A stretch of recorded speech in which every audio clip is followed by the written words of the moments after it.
I think at the moment there's a really big focus on upskilling staff, and certainly the government are making available a number of schemes for organisations to tap into to increase the skills of the work base. I think this is terrific, and at the end of the day people are always interested in progressing themselves, and perhaps even thinking about the next job. We've always been big advocates of upskilling and multi-skilling our workforce, and perhaps that's something that we can take from the budget.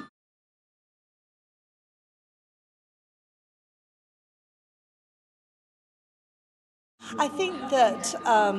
clearly some organisations are returning to the UK, and that's terrific news, but I think that we've got to accept that customer service is very sophisticated nowadays, and organisations are looking at what they have to do and what sits best where, and it is a fact of life that some things can be done offshore at a lower cost, and that will continue to happen. On the other hand, the higher value work and the more complex work sits extremely well in the UK, where the market, the contact centre sector is mature, and we're now doing more sophisticated things. And certainly some of the things that we can do to take cost out and increase the customer experiences around getting it right first time, which means obviously having great people, well trained, but it also means having fantastic desktop tools so that your people can access the right information rapidly.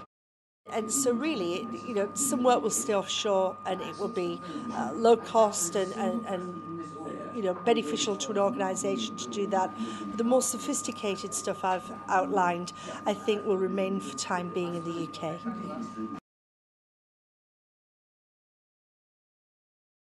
In the recession, it is about quality, it's about retaining your customers. It costs 5 times as much to win a new customer than it does to retain a customer. It's about then, once you've retained them, doing things to a higher standard, making life better for your customer, creating an environment that they can get through faster, get the information rapidly. Probably the most precious commodity for us all in working life is time, so doing things rapidly, but then taking the time to see if there are other